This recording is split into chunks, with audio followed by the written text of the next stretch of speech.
Hola oyentes de Radio Sefarad, volvemos a encontrarnos aquí en las edades del totalitarismo, como siempre de la mano del historiador Ricardo López Gotig. ¿Qué tal, Ricardo? Hola Jorge, ¿cómo estás? Bueno, hoy nos vas a hablar de los compases finales de esa Segunda Guerra Mundial. Vamos a hablar de incluso la preparación de la posguerra, ¿no? Hoy vamos a hablar de cómo fue el colapso de Alemania después de la Segunda Guerra Mundial y cómo se fueron celebrando las conferencias para la posguerra. Es decir, vamos a tener 3 conferencias importantes. La conferencia de Teherán en 1943, en la que van a participar Roosevelt, Stalin y Churchill. Luego, en 1945, en febrero, vamos a tener la conferencia de Yalta, en la cual vamos a encontrar nuevamente estos 3 grandes actores, Churchill, Roosevelt y Stalin. Y finalmente la conferencia de Potsdam, en la que van a cambiar algunos participantes. Van a participar Churchill, Stalin, pero por Estados Unidos el presidente Harry Truman, porque Roosevelt había fallecido, y se va a producir un cambio por parte del Reino Unido porque Churchill va a ser reemplazado por Clement Attlee, el nuevo primer ministro. Bien, ¿qué va a pasar? Primero que el frente alemán va a ir colapsando frente, por un lado, al avance de las tropas soviéticas desde Europa Oriental, con toda la recuperación del territorio soviético y luego el avance sobre Polonia, Hungría, Bulgaria, Rumania, y por el otro lado el avance de las tropas occidentales, es decir, fundamentalmente de Estados Unidos y el Reino Unido, ya sea desde Italia como desde Francia con el desembarco de Normandía. Frente a esta pesadilla de tener 2 frentes simultáneos de guerra por parte de Alemania, se va a producir el colapso del frente alemán en todos los frentes que tenía. Pero además acá vamos a ver que el régimen nazi se radicaliza, porque es cuando empieza justamente a aplicar con más fuerza, con más vigor, la política del exterminio de la Shoah. En vez de concentrarse en el esfuerzo bélico, nuevamente vemos cómo los principios ideológicos primaban sobre toda racionalidad de guerra. La decisión de Alemania va a ser la de resistir hasta el último momento. Sabemos que Hitler se suicida en abril. Alemania se tiene que rendir incondicionalmente el 8 de mayo de 1945, que es cuando se celebra el Día de Europa, justamente por esta causa. Y vamos a ver que los países aliados, o que entonces llamaban Naciones Unidas, de ahí el nombre de la organización, los países aliados van a decir que Alemania debía rendirse en forma incondicional. En la conferencia de Teherán de 1943, básicamente lo que se discute es cómo va a participar cada uno de estos países en el escenario bélico. Es decir, a la Unión Soviética todavía no estaba en guerra con Japón en 1943, con lo cual básicamente lo que se discute es cómo se iba a crear un nuevo frente de guerra en el continente europeo, ya sea por Italia o por Francia. Lo que sí va a ser importante es que ya se empiezan a dibujar las esferas de influencia que van a tener estas naciones en el continente europeo. El gran escenario en disputa va a ser lo que después va a ser Europa Oriental y también cuál va a ser el futuro de Alemania. En la conferencia de Yalta de 1945 vamos a ver que estaba la idea, sobre todo por parte de Stalin y acompañado por Roosevelt, de que Alemania no solo fuera desarmada, sino que además perdiera toda su potencia industrial.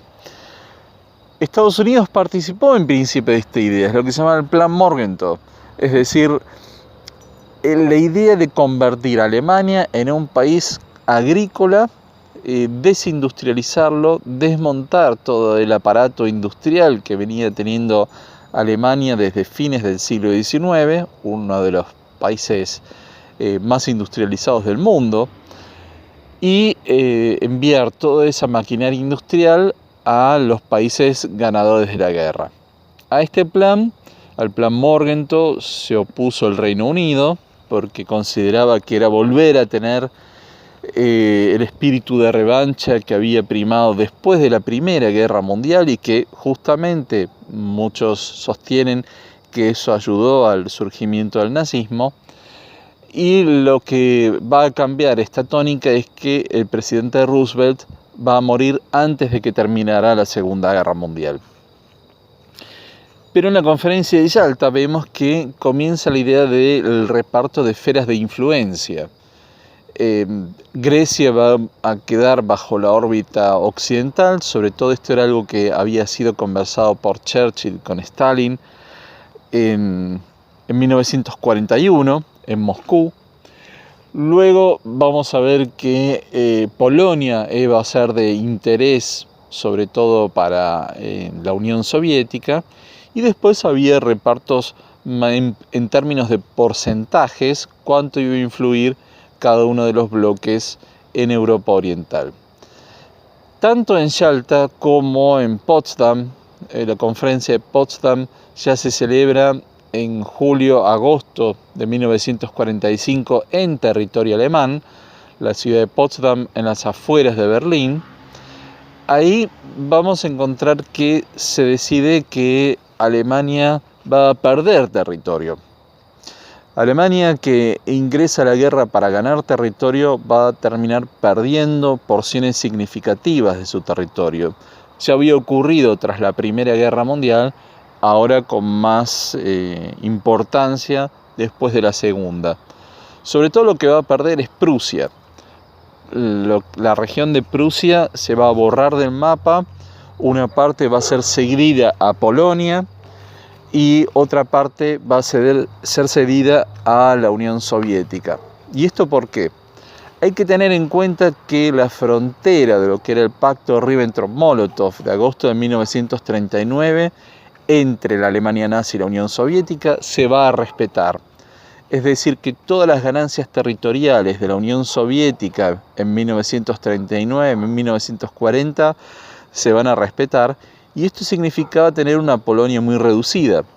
Por lo tanto, la forma de compensar a Polonia es correrla hacia el oeste y darle territorios que antiguamente eran alemanes, es decir, Prusia, Silesia. Y acá vamos a ver que no solo se va a modificar el mapa, sino que una de las grandes decisiones es la expulsión de alemanes de Prusia, de Silesia, de Checoslovaquia, de Europa Oriental. Es decir, había minorías importantes de alemanes mucho antes de las guerras mundiales, estamos hablando de siglos antes, de Hungría, Eslovaquia, de Rumania. Bueno, todos esos millones de alemanes se decide que van a ser deportados al territorio alemán que iba a quedar tras la Segunda Guerra Mundial. Y la propia Alemania y Austria se van a dividir en tres zonas que van a ser administradas por los tres países vencedores de la guerra. Es decir, tanto Alemania como Austria van a ser administradas por Estados Unidos, la Unión Soviética y el Reino Unido. Luego se va a incorporar Francia a este reparto, pero quienes van a ceder parte de los territorios a administrar van a ser Estados Unidos y Gran Bretaña. La Unión Soviética no quería ceder parte de esos territorios a fin de ser administrados también por Francia como uno de los países ganadores de la guerra. Y esto va a ocurrir también con la ciudad de Berlín, la capital del Reich alemán. También va a ser dividida en zonas a fin de establecer un nuevo gobierno de transición hasta que se decidiera cómo iba a ser la el futuro de Alemania. Ahora bien, acá tenemos entonces dos situaciones importantes: nuevas fronteras para Alemania y la expulsión de aproximadamente unos 10 millones de alemanes hacia Alemania tras la Segunda Guerra Mundial. Acá lo que primó entonces fue la idea de la culpabilización colectiva de los alemanes, y un resultado que para Hitler hubiera sido completamente inesperado, porque vamos a encontrar la homogeneización étnica de varios países europeos. Es decir, Polonia ya no va a tener minorías étnicas significativas, por un lado. Por la Shoah, la minoría judía fue prácticamente exterminada por la Alemania nazi. No va a tener minorías ucranianas y bielorrusas porque fueron incorporados a esos territorios por la Unión Soviética. No va a tener alemanes porque van a ser expulsados por los países aliados que ganan la guerra. Con lo cual vamos a tener una Polonia étnicamente homogénea tras la Segunda Guerra Mundial. Y lo mismo vamos a encontrar en otras naciones. Vamos a encontrar la expulsión de los alemanes de Checoslovaquia, de Hungría, de Rumania.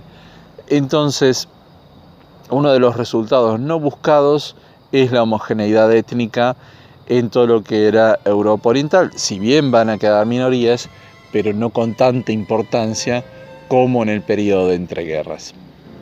Muchas gracias, Ricardo, como siempre, por esta exposición tan clara de los hechos que han tenido lugar hace no tanto tiempo y que tanto han influido en el devenir del siglo XX y seguramente también en nuestros días. Hasta la próxima.